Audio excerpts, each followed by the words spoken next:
Hi my dear lovely birds and blossoms, welcome to Chris Hindi classes. మనం ఇవాళ NCERT syllabus అయిన Sparsh text బుక్లో నుంచి కబీర్ దాస్ రాసిన సాకి లెసన్ని ఎక్స్ప్లెయిన్ చేసుకుందాం. ఇది కావ్యఖండ్ అంటే కావ్యాలు అన్నిటి నుంచి మనం ఫస్ట్ కబీర్ దాస్ రాసిన కావ్యమైన సాకి గురించి తెలుసుకుందాం. కబీర్ దాస్ గారి కవి పరిచయం ఫస్ట్ మనం చూద్దాం. संत कबीरदास हिंदी साहित्य के भक्ति काल के इकलौते ऐसे कवि हैं जो आजीवन समाज और लोगों के बीच व्याप्त आडंबरों पर टुकारघात करते रहे. वह कर्म प्रधान समाज को परोपकार थे और इसकी झलक उसकी रचनाओं में साफ झलकती है. लोक कल्याण हेतु ही मानो उनकी समस्त जीवन था. कबीर को वास्तव में एक सच्चे विश्व प्रेम का अनुभव था. कबीर की सबसे बड़ी विशेषता यह थी कि उसकी प्रतिभा में आबाद गति और अदम्य प्राकृतता थी. समाज में कबीर को जागरण युग का अग्रदूत कहा जाता है. कबीर दास హిందీ సాహిత్య కాల్ విభాజనలో భక్తి కాల్కి చెందిన కబీర్ దాస్ ఎలాంటి కవి అంటే ఆయన తన జీవితం మొత్తం కూడా ప్రజల్లో మార్పు తేవడానికి తన రచనల్ని అంకితం చేసిన గొప్ప కవి. ఆయన ప్రజలలో ఉండే కాంక్ష, ఆడంబరం, కోరిక వీటిల వల్ల వాళ్ళు ఎదుర్కొనే సమస్యల్ని, వాళ్ళకు వచ్చే చిక్కుల్ని ఎంతో చక్కగా వివరించిన ఒక గొప్ప కవి. ఈయన తన రచనల్ని సమాజానికి అంకితం చేశారు. నిజమైన ప్రేమతో, విశ్వాసంతో, సమాజం పట్ల తనకున్న గౌరవంతో ఈయన ఎంతో మార్పు తేవడానికి ప్రయత్నించారు అని చెప్పడంలో అతిశయోక్తి ఏమీ లేదు. సమాజం మార్పుకి ఈయన అగ్రదూతగా వ్యవహరించారు. సమాజానికి ఈయన ఒక దిక్సూచిలాగా తన కవితల్ని అంకితం చేశారు. అలాంటి కబీర్ దాస్ రచించిన సాకి లెసన్లో నుంచి, సాకి కావ్యఖండ్లో నుంచి కొన్ని పోయమ్స్ ఇప్పుడు మనం చూద్దాం. కవి పరిచయ్. పూరా నామ్ సంత్ కబీర్ దాస్. జన్మ 1398 लगभग. जन्मभूमि लहरतारा थाल काशी. मृत्यु 1518 लगभग. मृत्यु स्थान मगहर उत्तर प्रदेश. पालक माता पिता नीरू और नीमा. पत्नी लोई. संतान कमाल पुत्र कमाली पुत्री. मुख्य रचनाएं साकी, सबद और रमैनी. भाषा अवधी, सद्दुकड़ी, पंच मेल खिचड़ी. కబీర్ దాస్. కబీర్ దాస్ అంటేనే ఒక గొప్ప జ్ఞాని. ఈయన 15వ సెంచరీకి చెందిన ఒక గొప్ప కవి. ఈయన తల్లిదండ్రులు ఎవరో తెలియదు. నిరుపేద చేనేత ముస్లిం దంపతులైన నీరు, నీమా ఈయన్ని పెంచుకున్నారు. ఈయన ఫస్ట్ వైఫ్ చనిపోతే సెకండ్ మ్యారేజ్ చేసుకున్నారు. ఆవిడ గయ్యాలి కావడంతో జీవితం పట్ల విసుగు చెంది ఈయన సమాజంలోకి వెళ్ళారు. ఆ కాలంలోనే హిందూ ముస్లిమ్స్ మధ్య విభేదాలు, ద్వేషాలు, మూఢనమ్మకాలు, మూఢాచారాలు ఇవన్నీ చూసి ఆయన ఇల్లు వదిలి ఎందరో జ్ఞానుల్ని కలుసుకొని జ్ఞానాన్ని సంపాదించారు. ఆయన చెప్పిన ఉపదేశాలను ఆయన శిష్యులు గ్రంథం చేశారు. అదే కబీర్ బీజక్.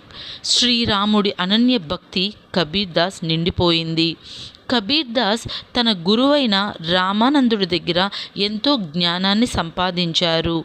కబీర్ దాస్ చనిపోయిన తర్వాత ఆయన శరీరం కోసం హిందూస్, ముస్లిమ్స్ ఎంతగానో కొట్టుకున్నారు. కానీ ఆయనకి శ్రీరాముడి పట్ల ఉన్న భక్తికి నిర్వచనంగా ఆయన శరీరం మాయమైపోయి అక్కడ పువ్వులు వెలిశాయంట. దీన్ని బట్టి ఆయన భక్తి ఎంత గొప్పదో తెలుస్తుంది.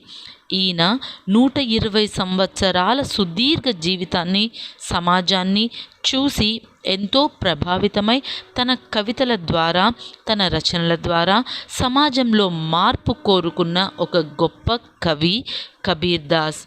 సో లేట్ చేయకుండా సాకి కావ్యఖండ్లోకి ఎంటర్ అయిపోదాం. ऐसी बानी बोलिए मन का आपा कोई, अपना तन शीतल करे औरन कै सुख होय. భావార్థ్. प्रस्तुत पाठ कबीर की साकी की इन पंक्तियों में कबीर ने वाणी को अत्यधिक महत्वपूर्ण बताया है। हमें ऐसे मधुर वाणी बोलनी चाहिए जिससे हमें शीतल का अनुभव हो और साथ ही सुनने वालों का मन भी प्रसन्न हो उठे। मधुर वाणी से समाज में प्रेम की भावना का संचार होता है, जबकि कटु वचनों से हमें एक दूसरों के विरुद्ध बन जाते हैं। इसलिए हमेशा मीठा और उचित ही बोलना चाहिए, जो दूसरों को तो प्रसन्न करता ही है और आपको भी సుఖ్ కి అనుభూతి करता है। సో ఈ పోయం ద్వారా కవి మనకి ఏమని చెప్పాలనుకుంటున్నారంటే, మనం ఏదైతే మాటలు మాట్లాడతామో అవి చాలా స్వీట్ అండ్ హంబుల్గా ఉండాలన్నమాట। వినే వాళ్ళకి మన మాటల వల్ల ఎటువంటి బాధ కానీ కోపం కానీ నష్టం కానీ కలగకుండా ఉండాలి, అంత స్వీట్గా మనం మాట్లాడాలి। ఎందుకని అలా మాట్లాడాలి? అలా మాట్లాడడం వల్లే ఒకరి మీద ఒకరికి ఉన్న ప్రేమ కానీ అనుబంధం కానీ తగ్గకుండా ఉంటాయన్నమాట। ఐదర్ మదర్ కానివ్వండి, ఫాదర్ కానివ్వండి, ఫ్రెండ్స్ కానివ్వండి, రిలేటివ్స్ కానివ్వండి, తెలిసిన వాళ్ళైనా తెలియని వాళ్ళైనా సరే ప్రతి ఒక్కరితో కూడా మనం చాలా హంబుల్ అండ్ పొలైట్గా మాట్లాడాలి। అలా మాట్లాడితే అందరూ మనకి ఫ్రెండ్స్గానే ఉంటారు। మనకి తెలుగులో కూడా ఒక సామెత ఉంది, నోరు మంచిదైతే ఊరు మంచిదవుతుందని। సో మనం ఎంత ప్రేమగా అందరితో మాట్లాడతామో, ఎంత గౌరవం ఇచ్చి మాట్లాడతామో వాళ్ళు మనతో అలాగే బిహేవ్ చేస్తారు। టిట్ ఫర్ టాట్ అని మనకి ఇంగ్లీష్లో కూడా ఒకటి ఉంది కదా ప్రోవెబ్। ఇప్పుడు సెకండ్ పోయం చూద్దాం। कस्तूरी कुंडल बसे मृग ढूंढे बन माही, ऐसे गटी गटी राम है दुनिया देखई नाही। भावार्थ, जिस प्रकार हिरण की नाभि में कस्तूरी रहती है, परंतु हिरण इस बात से अनजान उसकी खुशबू के कारण उसे पूरे जंगल में इधर उधर ढूंढते करती रहती है, ठीक इसी प्रकार ईश्वर को प्राप्त करने के लिए हमें उन्हें मंदिरों, मस्जिदों, पूजा पाठ में ढूंढते हैं, जबकि ईश्वर को स्वयं खंड खंड में बसे हुए हैं। उन्हें कहीं ढूंढने की ज़रूरत नहीं, बस ज़रूरत है तो खुद को पहचानने की। సో కస్తూరి మృగం అనే ఒక మృగం ఉంటుంది, అది ఇలా ఉంటుంది, చూడ్డానికి డీర్లా ఉంటుంది। ఆ పక్కన ఇమేజ్లో ఉన్నది దాని మస్క్ గ్లాండ్। ఈ గ్లాండ్ నుంచి కస్తూరి బయటకు వస్తుంది। ఇంతకీ ఈ కస్తూరి అంటే ఏంటి? ఈ కస్తూరి ఒక తిలకంలా ఉంటుందన్నమాట। దాన్ని వేడి చేసి కరగదీసి అందులో నుంచి తిలకాన్ని తీస్తారు। అది ఎంత సువాసన వస్తుంది అంటే దాని చుట్టుపక్కల దగ్గర దగ్గర ఒక 10 to 15 మీటర్స్ వరకు కూడా ఆ స్మెల్ అనేది చాలా చాలా బాగుంటుంది। శ్రీకృష్ణుడికి పూజలో కస్తూరి తిలకం పెడుతూ ఉంటారనమాట। అయితే ఈ కస్తూరి మృగానికి దాని నాభిలో నుంచే ఆ యొక్క తిలకం వస్తుందని తెలియక ఆ స్మెల్ బాగుంది, ఇది ఎక్కడి నుంచి వస్తుంది అని అటు ఇటు వెతుకుతూ ఉంటుందన్నమాట। అదేవిధంగా మనలోనే దేవుడున్నాడు, మన మనసులో మంచి చెడు ఈ ఆలోచనలే దేవుడు అనే విషయాన్ని మనకి తెలియక దేవుడు కోసం మనం గుళ్ళు గోపురాలు అన్నీ తిరుగుతూ ఉంటాం। మనం ఏదైతే మంచి చేస్తామో, పక్కన వాళ్ళకి హెల్ప్ చేస్తామో అదే దేవుడు। ఒకరికి హాని చేయాలని తలపెట్టిన ప్రతి ఆలోచన కూడా రాక్షసుడే అన్నమాట। ఈ విషయాన్ని మనం తెలుసుకొని ఎప్పుడైతే మనలో ఉన్న దేవుణ్ణి బయటకు తీస్తామో అప్పుడు ఈ సొసైటీ అంతా కూడా చేంజ్ అవుతుంది। హెల్పింగ్ నేచర్ ఉన్న ప్రతి ఒక్కరూ కూడా is equal to God. So దేవుడు అక్కడున్నాడు ఇక్కడున్నాడు అని వెతికే బదులు మనలో ఉన్న మంచితనాన్ని మనం పెంచుతూ ఉంటే మన చుట్టూ ఉన్న సొసైటీ కూడా చాలా బాగుపడుతుంది। Next poem. జబ్ मैं था तब हरी नहीं, अब हरी है मैं नहीं, सब अंधियारा मिटी गया, दीपक देखा माही। भावार्थ, कबीर की साकी की इन पंक्तियों में कबीर जी कह रहे हैं कि जब तक मनुष्य में अहंकार रहता है तब तक वह ईश्वर की भक्ति में लीन नहीं हो सकते, और एक बार जो मनुष्य ईश्वर भक्ति में पूर्ण रूप से लीन हो जाता है उस मनुष्य के अंदर कोई अहंकार, शोक, नहीं रहता, वह खुद को नारायण समझता है। जिस प्रकार दीपक के जलते ही पूर्ण अंधकार मिट जाते हैं और चारों तक प्रकाश फैल जाते हैं, ठीक उसी प्रकार भक्ति के मार्ग पर चलने से ही मनुष्य के अंधकार व्याप्त अहंकार मिट जाता है। సో కవి ఏమని చెప్తున్నారంటే, ప్రతి ఒక్కరి మనసులో కూడా నేను, నాది, నాకు అనే ఒక అహంకారం ఉంటుంది. ఇది నా వస్తువు, ఇది నా మనిషి, ఇది నాది, నాకు మాత్రమే.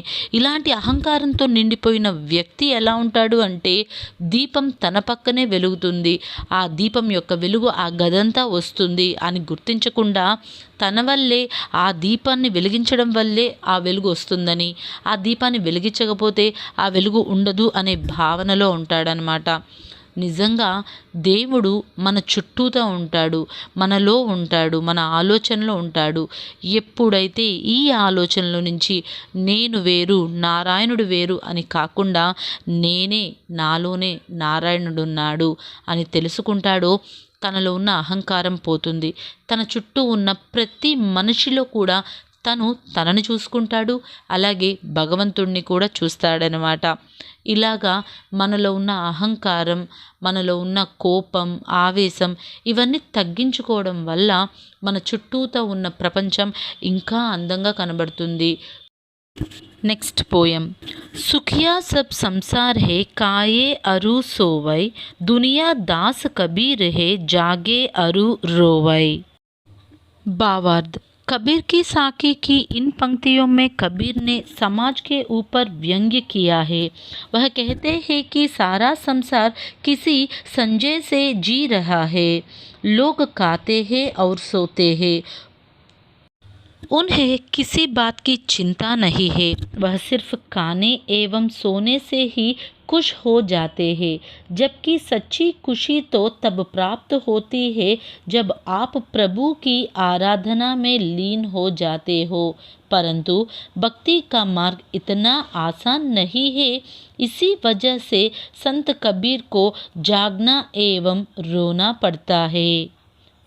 సో కవి ఏమని చెప్తున్నారంటే, ఈ ప్రపంచమంతా కూడా తిండి, నిద్ర, లైఫ్ని ఎంజాయ్ చేయడానికి, టైం వేస్ట్ చేసుకోవడానికి వాళ్ళ లైఫ్ని అంతా కూడా యూస్ చేస్తున్నారు. ఏ ఒక్కరూ కూడా దేవుడి యొక్క ఆరాధన ముఖ్యమని చెప్పి, దేవుడి యొక్క మార్గం వైపు వెళ్ళాలని చెప్పేసి శ్రద్ధతో లేరు అని బాధపడుతున్నారనమాట. ప్రతి ఒక్కరికి కూడా జీవితాన్ని సరదాగా గడిపేయాలని, లేజీగా గడిపేయాలనే ఆలోచనతో టీవీ చూడడం, నిద్రపోవడం లేదా చాటింగ్స్ చేసుకోవడం, ఇలాగ ప్రతి ఒక్క విషయంకి లైఫ్ని వేస్ట్ చేస్తున్నారు. కానీ జీవితం అంటే దేవుడికి అంకితం చేసే ఒక గొప్ప అవకాశం. దేవుడు మనకి ఇచ్చిన ఒకే ఒక జీవితం ఇది. ఈ జీవితంలో ఆయన్ని స్మరిస్తూ, ఆయన గురించి తెలుసుకుంటూ, ఈ విశ్వమంతా నిండిన ఆ విష్ణువుని ఆరాధిస్తూ మన జీవితాలు గడపాలి అని చెప్పి కవి కోరుకుంటున్నారు. కానీ సమాజం ఇలా లేదని తెలిసిన ప్రతిసారి ఆయన నిద్రలో నుంచి లేచి ఏడుస్తున్నారనమాట. ఈ సొసైటీని కాపాడమని చెప్పేసి తన రచనల ద్వారా, తన కవిత్వాల ద్వారా దేవుడికి విన్నవించుకుంటున్నారు. बिरह भुवगम तन बसई मंत्र ना लागई कोई, राम बियोगी ना जीवई, जीवई तो भौरा होई. भावार्थ. जिस प्रकार अपने प्रेमी से बिछड़े हुए व्यक्ति की पीड़ा किसी मंत्र या दवा से ठीक नहीं हो सकती, ठीक उसी प्रकार अपने प्रभु से बिछड़ा हुआ कोई भक्त जी नहीं सकता. उसमें प्रभु भक्ति के अलावा कुछ शौक बचाता ही नहीं. अपने प्रभु से बिछड़े अगर वो जीवित रहा भी जाते हैं तो अपने प्रभु की याद में वो पागल हो जाते हैं. సో కవి ఏమని చెప్తున్నారంటే, జనరల్గా బ్రేకప్ అయిన తర్వాత ఒక ఇద్దరు లవర్స్ ఉంటే వాళ్ళ మధ్యన ఎంత బాధ ఉంటుందంటే, ఎలాంటి మంత్రం వేసినా, ఎలాంటి మెడిసిన్ ఇచ్చినా, ఎన్ని కబుర్లు చెప్పినా, ఎంతమంది వాళ్ళని ఉల్లాసపరిచినా ఆ బ్రేకప్ అయిన వ్యక్తులు తాము జీవితాన్ని కోల్పోయాము అనే ఆ ఆలోచనలో నుంచి బయటికి రారు. ఆ విషాదంలోనే వాళ్ళు వాళ్ళ జీవితాన్ని గడిపేయాలనుకుంటారు. అలాగే అంతకన్నా ఎక్కువగా ఒక్కసారి భగవంతుడి నుంచి దూరమైన భక్తుడు తన జీవితం వ్యర్థమని, తనకి జీవితం ఇంకెందుకు పనికిరాదు అనే భావంతో విలవిలలాడిపోతూ ఉంటాడు. ప్రతి నిమిషం భగవంతుడి చరణాలు పట్టుకొని ప్రాధేయపడిన ఆ భక్తుడు ఇక తాను దేవుడి సేవలో లేను అనే ఆ క్షణాన్ని చచ్చిపోతాడు. ఒకవేళ బ్రతికున్నా సరే పిచ్చివాడిలాగా తిరుగుతూ ఉంటాడు. Next poem.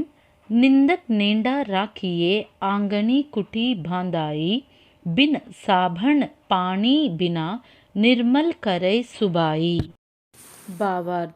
इन पंक्तियों में संत कबीर दास जी के अनुसार जो व्यक्ति हमारे निंदा करते हैं उसे कभी दूर नहीं भागना चाहिए, बल्कि हमें हमेशा उनके समीप रहना चाहिए।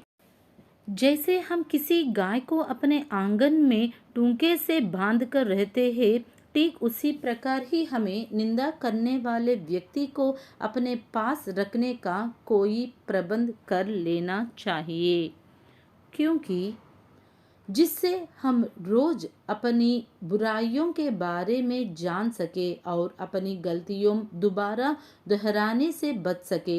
इस प्रकार हम बिना साबुन और पानी की खुद को निर्मल बन सकते हैं। ఈ పోయిం ద్వారా కవి మనకి ఏమని చెప్పాలనుకుంటున్నారంటే, మనల్ని ఎవరైతే ఎక్కువగా నిందిస్తూ ఉంటారో వాళ్ళని మనం పక్కనే పెట్టుకోవాలి. ఏ విధంగా అయితే మనం ఆవుని మన ఇంటి పక్కన పెరట్లో కట్టేసి ఉంచుతామో అదేవిధంగా మనల్ని నిందించే వాళ్ళని మన ఇంటి పక్కనే ఉండేలాగా చూసుకోవాలి. ఎందుకంటే మనం చేసే మంచి చెడు వాటి యొక్క వ్యత్యాసం మనకి తెలియదు, ఒకరు చెప్తేనే తెలుస్తుంది. ఎప్పుడు కూడా మనల్ని పొగుడుతూ ప్రశంసించే వాళ్ళు మన మంచి కోరుకుంటున్నారు అనుకోవడం మన పొరపాటు. ఎవరైతే నిందిస్తూ ఉంటారో వాళ్ళ మాటల్లో ఎంతో కొంత నిజం ఉండకపోదు. అలాంటిది తెలుసుకొని మనల్ని మనం సరిచేసుకుంటూ మన ఆత్మని మన మనస్సుని శుద్ధి చేసుకుంటూ ఉండాలి. ప్రతి ఒక్కరికి కూడా సహాయపడే విధంగా మనల్ని మనం మలుచుకోవాలి. మన ఆలోచనలు చాలా స్వచ్ఛంగా ఉండాలి. అలాంటి వ్యక్తులు మన ఇంటి పక్కన కానీ మన ఫ్రెండ్స్లో కానీ ఉండడం వల్ల మన పొరపాట్లు ఏంటో మనకి తెలిసి మన సోల్ ప్యూర్గా మారుతుంది. నెక్స్ట్ దోహే. పోతి పడి పడి జగమువా पंडित बया ना कोई, एकै अशीर पीव का पढ़ै सुपंडित होय। भावार्थ। कबीर के अनुसार सिर्फ मोटी मोटी किताबों को पढ़कर किताबी ज्ञान प्राप्त कर लेने से भी कोई पंडित नहीं बन सकता, जबकि ईश्वर भक्ति का एक अक्षर पढ़कर भी लोग पंडित बन जाते हैं। अर्थात किताब ज्ञान के साथ साथ व्यवहारिक ज्ञान भी होना आवश्यक है, नहीं तो कोई व्यक्ति ज्ञानी नहीं बन सकता। ఇక్కడ కబీర్ దాస్ ఈ దోహేలో ఏమని చెప్తున్నారు అంటే, పెద్ద పెద్ద పుస్తకాలు చదవడం వల్ల ఎవరు జ్ఞానులు కారు. ఎన్ని పుస్తకాలు చదివామన్నది ముఖ్యం కాదు, ఎంత జ్ఞానాన్ని నువ్వు సంపాదించావన్నదే ముఖ్యం. ఆ జ్ఞానం వల్ల నీకు అలాగే సమాజానికి ఎంత మేలు జరుగుతుందనేది చాలా అవసరం. ఇక్కడ పుస్తక జ్ఞానంతో పాటు లోక జ్ఞానం అనేది కూడా చాలా ముఖ్యమైనది. బయట ప్రపంచంలో మనకి పుస్తకాల్లో ఉన్నట్టు ఏదీ ఉండదు, చాలా డిఫరెంట్గా ఉంటుంది. ఎలాంటి సిచ్యువేషన్స్ అయినా సరే హ్యాండిల్ చేయగల మెచ్యూరిటీ ప్రతి మనిషికి ఉండాలి. విలువలేని డిగ్రీల కన్నా విలువైన తెలివితేటలు చాలా గొప్పవి. సో ప్రతి ఒక్కరూ కూడా నాలెడ్జ్తో పాటు విజ్డమ్ని కూడా పెంచుకుంటూ ఉండాలి. नेक्स्ट दोहे. हम गर जाल्या आपनाम लिया मुराडा हाथी, अब गर जालौ तास का जे चले हमारे साथी। भावार्थ। सच्चा ज्ञान प्राप्त करने के लिए हमें अपनी मोह माया का त्याग करना होगा, तभी हमें सच्चे ज्ञान की प्राप्ति कर सकते हैं। कबीर के अनुसार उन्होंने खुद ही अपने मोह माया रूपी घर को ज्ञान रूपी मशाल से जलाया है। अगर कोई अपने साथ भक्ति की राह पर चलना चाहता है तो कबीर अपनी इस मशाल से उसका घर भी रोशन करेंगे, अर्थात अपने ज्ञान से उसे मोह माया के बंधन से मुक्त करेंगे। ఈ దోహి ద్వారా కబీర్ ఏమని చెప్తున్నారు అంటే ప్రతి ఒక్కరికి కూడా మాయ మోహం ఉంటాయి జీవితం పట్ల. ఏదో కావాలి అనే కోరిక, కాంక్ష, ఇచ్ఛ ఇవన్నీ ఉంటాయి.